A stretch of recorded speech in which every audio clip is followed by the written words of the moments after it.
Alright, so here we're going to be having a look at conversions, and I've listed a couple of different types of conversions that we're going to look at. We have currency conversions and we have metric and imperial conversions.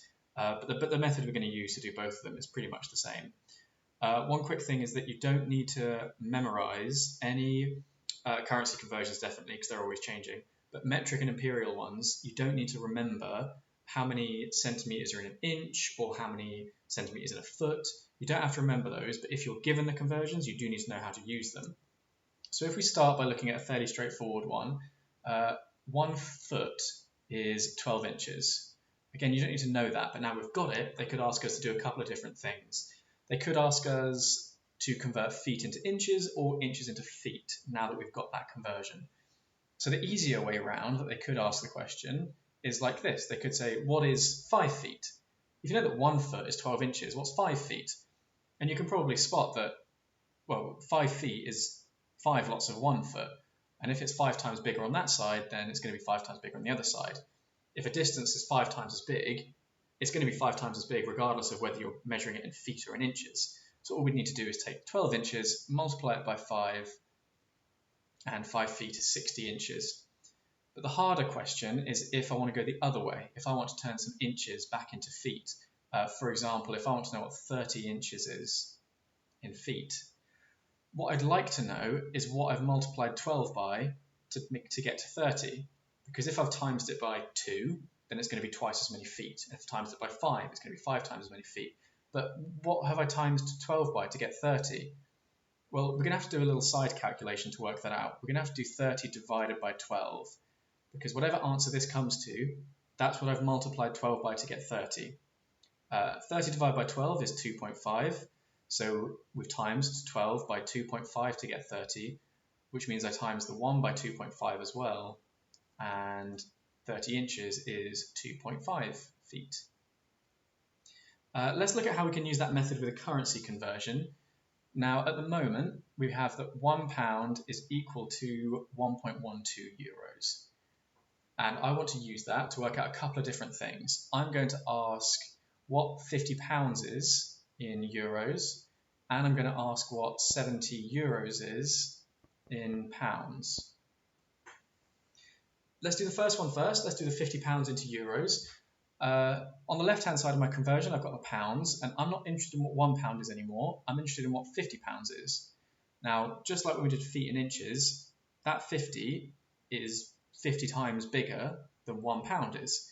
And if it's worth 50 times more, then it's worth 50 times more, regardless of whether it's in pounds or in euros, which means I can times this by 50 as well to work out what £50 is in euros. So I'll just put that in a calculator. 1.12 multiplied by 50 that's quite a nice number, it's 56. So £50 is 56 euros. Now, just to make sure my working out stays nice and clear for you, I'm just going to write out that original currency conversion again. It's just the same information we started with here. And we'll use that to work out what 70 euros is in pounds. Now, that's the more complicated way round because I don't know what to multiply this entire thing by to turn 1.12 into 70. So this is again where we have to do a little smaller calculation off to one side.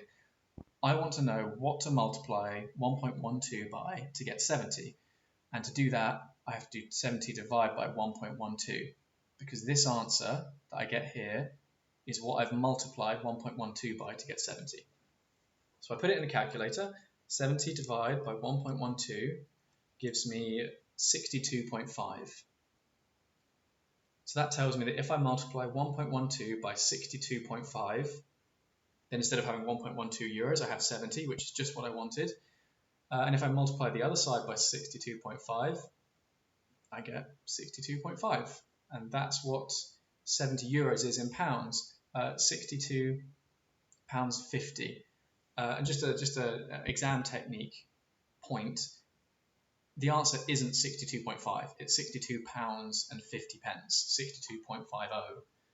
You've got to make sure that if it's a money question, you do have to put it in money notation, with an extra zero on the end of the 0.5. Right, okay, so I've got a couple of questions here that if you would like to, you can pause the video and have a go at. But I'm going to talk through the answers anyway, so if you're still a bit wobbly on this, it might be worth just just listening in as I go through the answers. So pause it here if you want to. And I'm going to go through the answers to these questions. So use 1 inch equals 2.5 centimeters to convert 14 centimeters into inches. Let's start there. So our conversion is this: 1 inch equals 2.5 centimeters, but I'm being asked about 14 centimeters. So I need to know what to multiply 2.5 by to get 14. And to do that, I'm going to do 14 divided by 2.5. And on a calculator, 14 divided by 2.5 is 5.6. So if I times 2.5 by 5.6, I get 14. And if 14 is 5.6 times bigger than 2.5, then the distance is also 5.6 times bigger than 1 inch, which is 5.6 inches. So that's my answer, 5.6 inches. And now we're going the other way, which is probably the easier way. So I'll just say 1 inch. I'm just writing out the conversion that we were given again. This time I'm turning 10 inches into centimeters. That's the easier way around because I can just times that by 10. I can spot that without having to do any extra calculations. I can spot that if 1 inch is 2.5 centimeters, then 10 inches is 10 times bigger. That's going to be 25 centimeters. Right, now let's look at these currency ones over here. $15 into pounds. Well, here's our conversion. £1 equals $1.25, but I don't have $1.25, I've got $15. And to work out what that is in pounds, I have to work out what's happened to the 1.25 to get 15. What's it been times by? And to work that out, I'm going to do 15 divided by 1.25. Now 15 divided by 1.25 is 12, which means the 1.25 has been times by 12, it's 12 times more. So it's worth 12 times more in pounds as well. £1 times by 12 is £12. So $15 in pounds is 12. And then going the other way, 23 pounds into dollars. If I know that £1, same conversion, is $1.25, then 23 pounds, I've multiplied by 23, multiply by 23. So I multiply the 1.25 times 23 as well. And 1.25 multiplied by 23 is 28.75, which makes it $28.75. So that's converting, and I would use the same method whether it was imperial and metric conversions or currency conversions. But one key thing, I suppose, is that whenever you're doing any stage like this, make sure that you keep your dollars on one side and the pounds on the other side.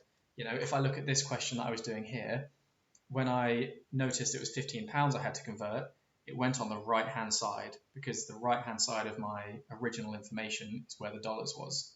So dollars is on the right, dollars is on the right here, and here, and here.